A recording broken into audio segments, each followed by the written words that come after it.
sodako itu berarti lawannya pengemis. Nah, dia sudah kita ngemis aja di sana. Ngelihat yang cantik nafsu, yang ngelihat yang jelek menghina.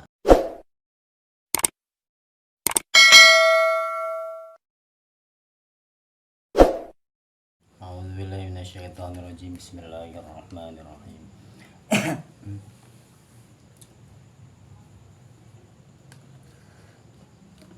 Al-hajju asyhurum ma'lumat. Faman farada fihinna al-hajja fala rafasa wala fusuqa wala jidala fil hajji.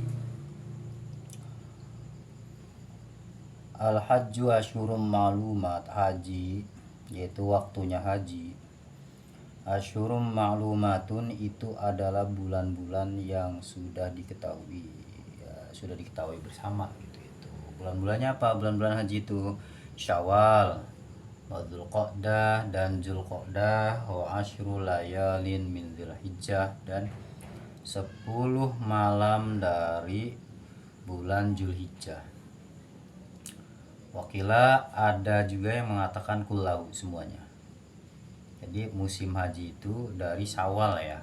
Syawal, Dzulqa'dah, terus 10 malam bulan Dzulhijjah. Nah, itu musimnya haji. Kan banyak orang itu pergi ke Mekah itu kan di bulan-bulan itu ya, untuk umroh dan untuk haji. Faman farada fihinnal hajja, maka barang siapa mengerjakan fihinna di bulan-bulan itu hajja, mengerjakan haji, maksudnya bil ihrami bih, dengan ihram haji. Itu berarti bisa ya di dari bulan Syawal itu kita langsung ihram gitu ya. Langsung niatnya ihram haji.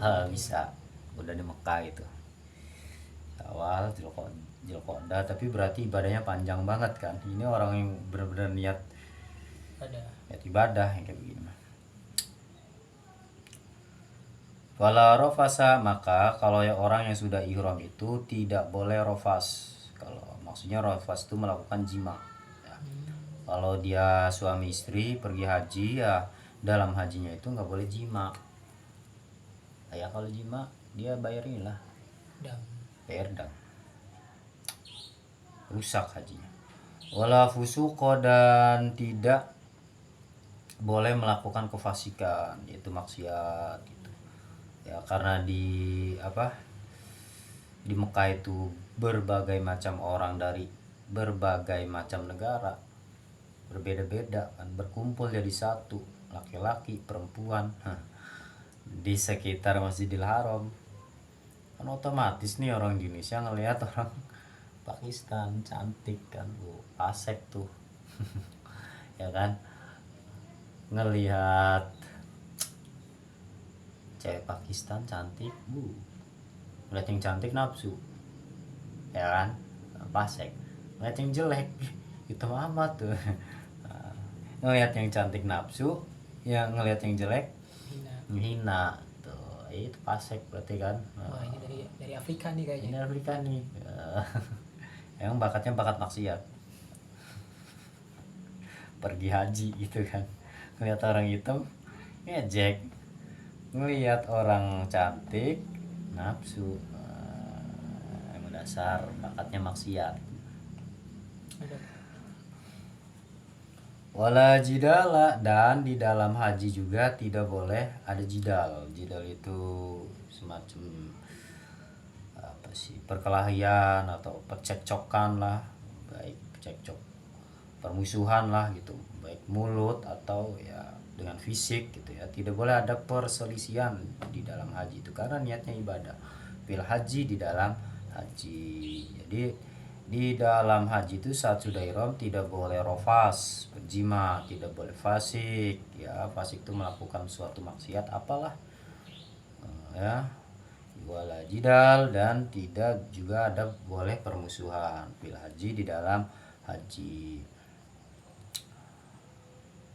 Terus wa ma taf'alu min khairin, dan apa saja yang kalian lakukan, dan tidaklah apa yang kalian lakukan dari kebaikan, itu ya alhamdulillah Allah mengetahuinya.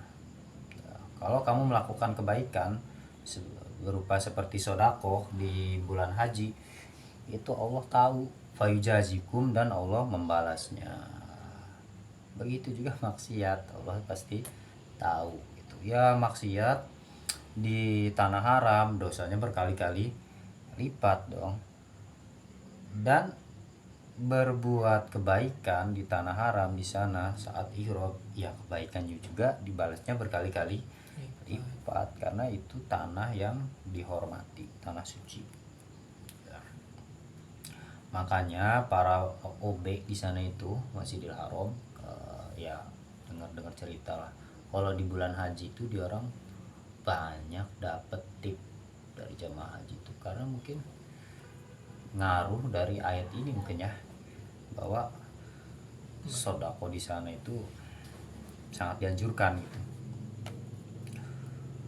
Dan banyak pengemisnya juga dari berbagai macam mancanegara gitu ya, pengemisnya juga mancanegara di sana tuh. Ya mungkin itulah agama kalau dijadikan alat seperti itu. Ya dalilnya apa ya, supaya kan di sana kan banyak orang sodakoh tuh.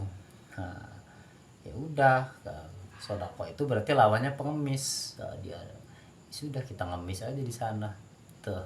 Jadi Quran itu bisa buat, kalau diartikan dengan yang buruk juga bisa Quran itu, tergantung orang yang ngambil sudut pandangnya ya enggak. Nah, wah berarti ya udahlah kita ngemis aja di sana kan. Di bulan itu kan orang pada mau sedekah gitu. Di bulan haji itu, pada pergi haji itu orang-orang pada sedekah, ya udah kita ngemis aja kan.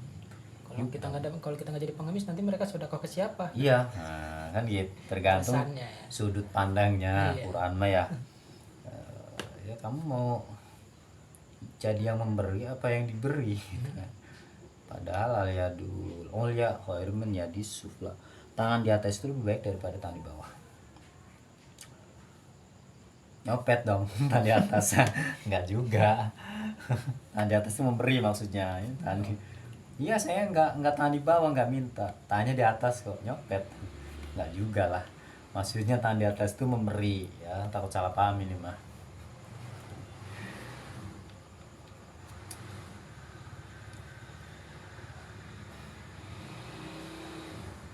Dan nih wanuzila fi ahli Yaman wa kanu yahujuna bila zadin fa yakununa kallan linnas. Ayat selanjutnya itu diturunkan ketika penduduk Yaman itu pergi berhaji tanpa membawa bekal, lalu mereka menjadi beban bagi manusia lainnya, ya bagi orang-orang yang lainnya yang pergi haji. Turunlah ayat ini, watajawwadu fa inna khairaz zadit taqwa, berbekallah kalian karena sesungguhnya sebaik-baiknya bekal itu adalah takwa. Jadi kalau kamu melakukan perjalanan terlebih perjalanan ibadah, tujuannya kan baik, pergi haji tuh ya memang harus ada bekal lah ya, membawa bekal gitu tuh. Jangan mentang-mentang kamu ibadah terus kamu pergi, udahlah pasrah aja sama Allah. Kalau kita niatnya baik, niatnya ibadah, pasti Allah tolong tuh kan. Kebanyakan orang kayak gitu, Belum ada usaha di awal gitu. belum ada usaha di awal, tidak ada persiapan, udahlah yang penting mah kita lakukan aja dulu tanpa persiapan apapun. Nanti kalau kita punya niat baik mah insya Allah Allah tolong lah. Tapi tidak ada rencana apapun, sedangkan Allah di Al-Qur'annya apa, watazawwadu, berbekallah. Berarti untuk kita supaya bisa melakukan sesuatu yang baik, sesuatu ibadah, kita pun membutuhkan bekal. Realistis kan, berarti kita harus mencari nafkah dulu buat diri kita kan, supaya kita tidak merepotkan orang lain gitu loh. Jangan jadi beban bagi manusia gitu. Berharap pemberian manusia kayak ya kebanyakan itu nih ya, ngomong gini ya, kebanyakan para santri ya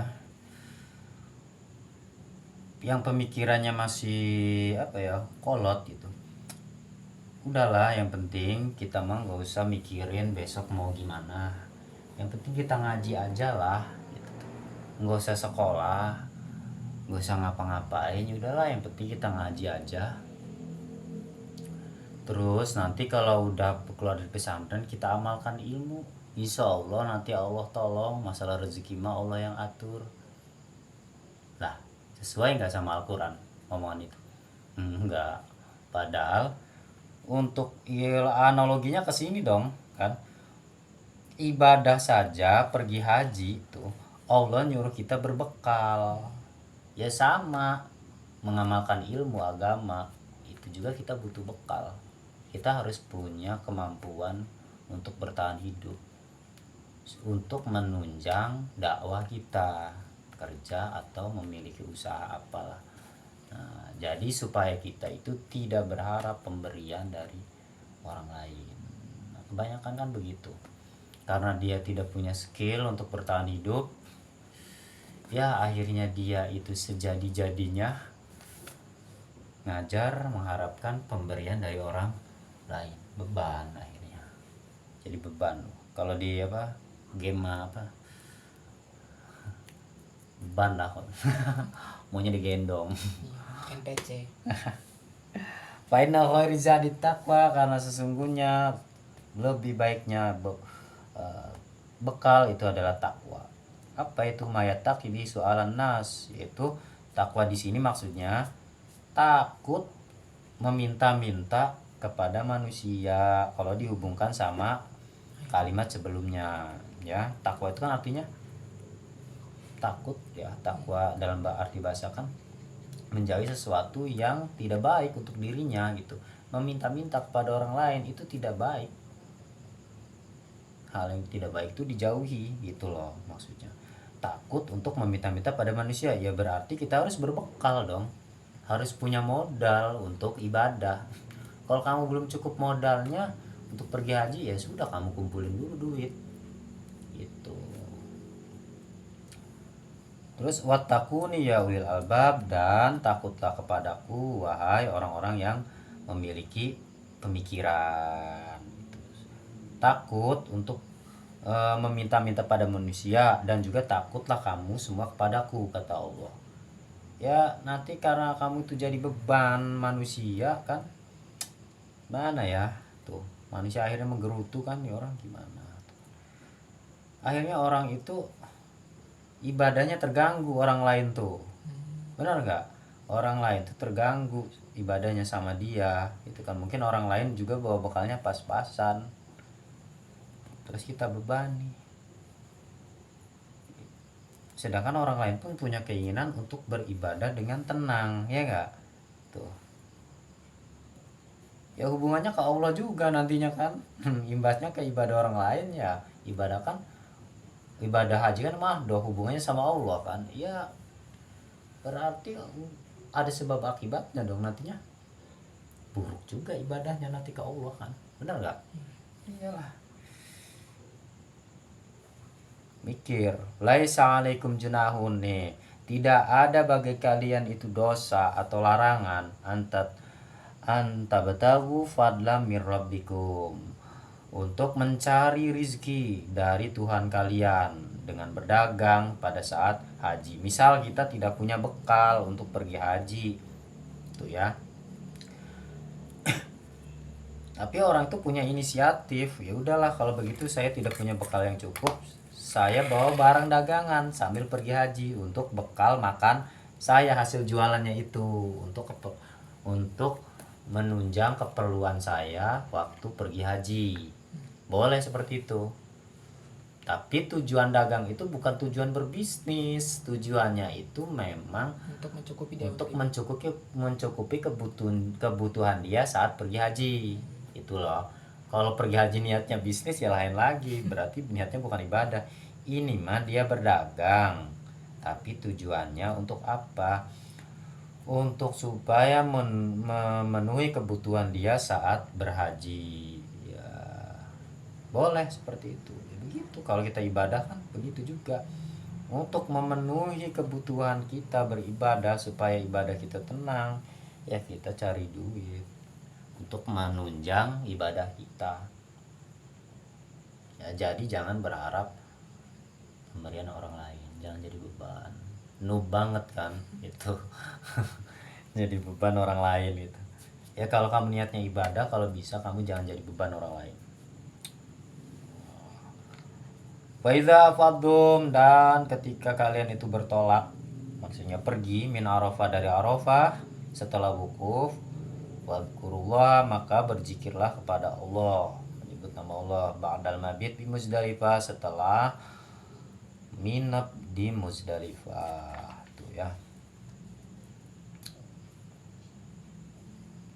Jadi setelah wukuf di Arafah kan, di hari Arafah tuh orang itu nanti tujuannya ke Muzdalifah ya.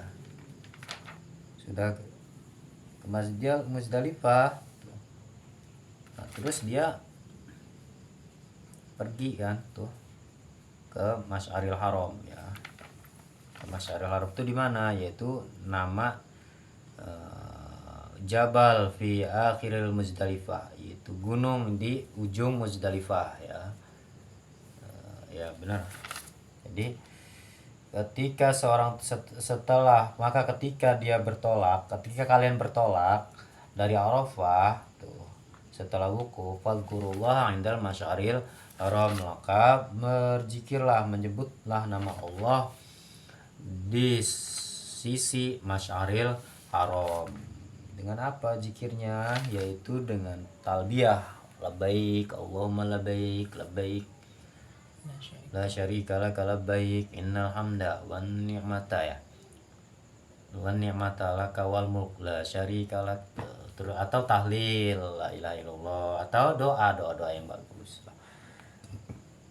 di Masy'aril Haram. Masy'aril Haram itu suatu gunung ya di ujung Muzdalifah. Setelah mabit berarti ini ya, setelah minep. Ada hadis juga nih bahwasanya Nabi sallallahu alaihi wasallam waqafa bihi, berhenti itu di Masy'aril Haram itu berhenti, kemudian berzikir kepada Allah dan berdoa atas warajidan sampai dia benar-benar berjalan gitu. Jadi terus ini riwayatnya hadisnya riwayat Muslim. Wadhkuru kama hadakum, dan kalian menyebutlah nama Allah, berzikirlah, menyebutlah nama Allah, kama hadakum, seperti yang sudah Allah ajarkan kepada kalian. Itu kan ada doa-doanya gitu kan, melalui nabi ya, diajarkan melalui nabi.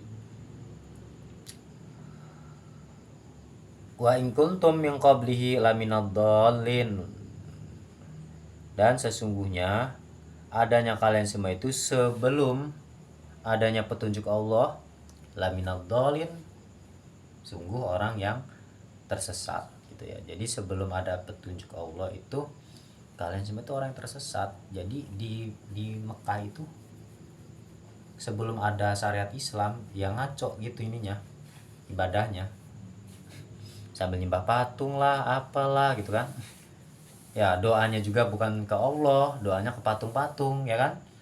Nah, walaupun kalian tuh dulunya orang yang sesat sebelum ada petunjuk Allah ya sesungguhnya gitu. Jadi innya ini maksudnya sesungguhnya, bukan walaupun. Sesungguhnya kalian itu sebelumnya itu orang yang sesat sebelum mendapat petunjuk Allah ya. Summa afidu, kemudian bertolaklah kalian, beranjaklah kalian min ahaisu afadnas, dari tempat beranjaknya manusia. Astagfirullah innallaha ghafurur rahim, dan beristighfarlah kepada Allah, mohon ampunlah kepada Allah, innallaha ghafurur rahim, sesungguhnya Allah Maha Pengampun, Maha Penyayang. Tuh.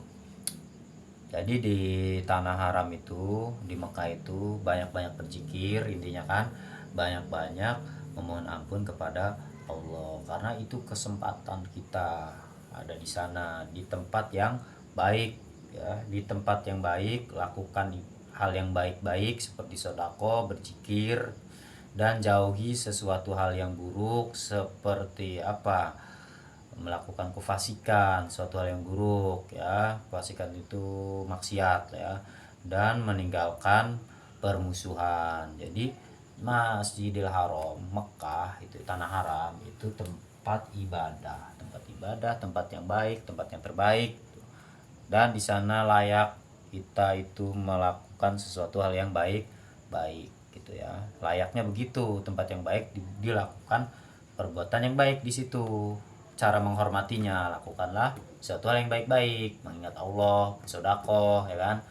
Dan tempat yang baik cara menghormatinya juga meninggalkan hal yang buruk seperti maksiat dan juga permusuhan gitu loh. Nah, jadi kalau tempat yang baik gitu ya, misalnya masjid, tempat yang baik misal, lalu ramai-ramai kita datang ke ke masjid itu, kita dugem di dalamnya, apakah itu pantas? Tidak sama sekali. Atau ada perselisihan di dalam masjid, berantem, gontok-gontokan di dalam masjid gitu kan, akhirnya masjid itu bukan jadi tempat yang baik lagi. Tempat itu kan menjadi baik, menjadi suci, yang menjaga siapa? Ya orang-orangnya. Ya, suatu kampung jadi kotor, ya kampungnya tidak kotor, orang-orang yang kotor. Karena orang-orang yang kotor, akhirnya kampung jadi kotor gitu. Kalau orang-orangnya baik, suatu kampung yang kotor tuh, terus datang orang-orang baik, dan orang-orang yang kotor itu berubah menjadi orang baik, maka jadilah kampung itu kampung yang baik kan gitu. Jadi ya begitulah intinya. Wa idza qadaitum manasikakum, ketika kalian sudah selesai manasik ya, manasiknya sudah selesai, fadhkurullaha, maka berzikirlah kepada Allah dengan takbir dan memuji Allah.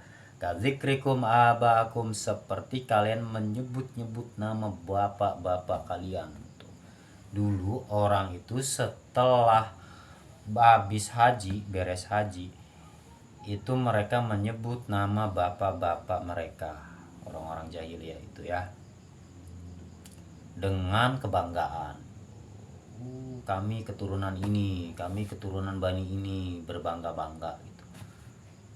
Ya. Au asyadda dzikra, atau lebih dahsyat lagi gitu, lebih keras lagi menyebut, berzikir kepada Allahnya, maksudnya lebih apa ya, lebih getol lagi daripada dulu kalian menyebut nama bapak-bapak kalian, lebih banyak lagi gitu ya. Berarti dulu itu masih fanatik kesukuan gitu ya. Jadi orang tuh berkumpul di tanah haram gitu ya, di Mekah. Setelah beres haji itu saling membangga-banggakan bapak-bapak mereka, bahwa kami adalah keturunan si anu, keturunan si anu. Jadi pertemuan di Mekah itu untuk ajang pamer, berarti kan kalau kayak gitu mah ajang apa, membangga-banggakan kelompok, paham kayak gitu kan. Nah, setelah datangnya Islam, maka dirubah tradisinya. Kalau datang ke Mekah itu beres haji ya, zikirnya Allah, yang disebut Allah, semua menyebut nama Allah. Jadi pengkotak-kotakan itu tidak ada lagi, semua bersatu menyebut nama Allah. Itu loh maknanya, seperti itu makna terdalamnya gitu. Jadi Islam itu datang dari yang tadinya orang tuh berkotak-kotak, membangga-banggakan keturunan, membangga-banggakan bapak moyangnya. Lalu datang Islam, semua orang satu, kepentingannya adalah ibadah dan mengagungkan Allah. Seharusnya begitu Islam itu. Lah ini berkotak-kotak sekarang Islam sudah lama, ya akhirnya Islam kembali lagi berkotak-kotak. Orang masuk Islam bukannya malah jadi bersatu sama muslim, malah berkotak-kotak. Oh kamu golongan sana, oh kamu golongan manhaj salaf, kamu golongan bid'ah, kamu golongan ini, golongan itu ya, Syiah, kamu ini, kamu itu kan. Ya seharusnya Islam itu mempersatukan kita semua. Karena zaman dulu orang itu berkotak-kotak, berkabilah-kabilah, datang Islam, menyatu. Sekarang orang tuh tadinya nggak musuhan nih waktu belum hijrah, belum musuhan nih, barang pas hijrah musuhan. Karena beda jalur hijrahnya, kamu mah ke golongan sana, saya mah hijrahnya ke golongan sini, masuknya kelompoknya. Jadi akhirnya tadinya kawanan, karena hijrah kembali ke Quran dan hadis katanya gitu, kembali hijrah akhirnya musuhan gara-gara hijrah gitu loh. Kayak gitu jadi kesimpulannya. Enggak. Emang harus kayak gitu, orang-orang Hijrah. hijrah tuh harus kayak gitu gitu, musuhan sama kawannya. Nyala-nyala. Karena yang sana mah ikutnya kelompok sana nih, dulu sama bajingan mah waktu sama-sama minum gitu, bareng minum kan ya, bareng udah hijrah, karena yang satunya hijrahnya kelompok yang lain, kelompok A, yang ini hijrahnya ke kelompok B, Saling nyala-nyalakan. akhirnya saling adu argumen, ini yang benar kelompok ini, yang benar kelompok ini, jadi nggak jadi lebih baik, malah sama-sama buruknya. Waktu sama dia dulu dia bejat, hijrah bukannya nambah bagus, Sama aja dia. sama aja tambah bejat juga. Cuma ditutupi dengan imbuhan Cuman hijrah. bejatnya ditutupi dengan dalil agama. Bedanya waktu belum hijrah sama sudah hijrah, bedanya waktu belum hijrah mah bejatnya bejat beneran nih, nggak ada yang membungkus. Setelah hijrah, bejatnya dibungkus sama dalil agama, lebih bejat lagi. Ya seharusnya datangnya Islam itu mempersatukan kita, ini mah malah saling Bermusuhan. musuh-musuhan ya. Kalau melihat riwayat ini Al-Quran ya, wa minan nasi, maka sebagian dari manusia mayaqulu rabbana atina fid dunya, tuh ada orang datang ke Mekah, ke sana itu sebagian manusia itu berdoa kepada Allahnya itu minta supaya kehidupan dunianya diperbaiki. Ya Allah, datanglah kehidupan dunia kepada kami. Wa malahu fil akhirati min khalaq, dan tidaklah baginya di akhirat itu mendapat bagian. Ya, pergi ke Mekah, pergi umroh, itu tujuannya apa? Supaya dapat dukungan politik. Oh iya, dia mah soleh tuh pergi umroh biar dicoblos. Contoh ini ya, misal kan Politik identitas. politik identitas. Ini kita hubung ke fenomena yang ada ya. Tujuannya dunia, minta sama Allah, ya Allah mudah-mudahan saya menang pileg saat ini. Ya begitulah saudara-saudara. Terus wa minhum mayaqulu rabbana atina fid dunya hasanah wa fil akhirati hasanah, tapi ya waqina adzabannar. Tapi ada juga orang yang datang ke sana itu, ke Mekah itu, berdoa kepada Allah, tujuannya apa? Minta supaya diberikan kehidupan dunia ya, diberikan kebaikan di dunia gitu ya, dan kebaikan di akhirat, dan minta dijauhkan dari api neraka. Loh, Allah punya dunia dan akhirat, kok kamu mintanya dunia doang? Kan aneh. Tuh, Allah tuh punya akhirat juga. Jadi mintalah kebaikan di dunia dan di akhirat. Ini mah mintanya menang nyalek. Ya. Siong deh, bang kalah gila. Ya, ini adalah perbedaan orang-orang musyrik dan orang-orang beriman kalau di tafsirannya tuh ya. Ini perbedaannya sangat jelas. Orang yang musyrik itu tujuannya adalah dunia ya, baik musyrik secara hakikat itu musyrik yang besar, menyekutukan Allah, atau musyrik secara tersembunyi, berarti tujuan ibadahnya adalah selain Allah, yaitu dunia. Tujuan ibadahnya adalah dunia. Dia tidak menyembah berhala, tapi dia menyimpan berhala di hatinya, berupa rupiah. Itulah nama berhala zaman sekarang, namanya rupiah ya. Fulus, nama berhala modern tuh, fulus. Ya, duit itu memang kita semua membutuhkan duit, tapi duit itu jangan jadikan berhala, sebagai alat, sebagai bekal untuk ibadah.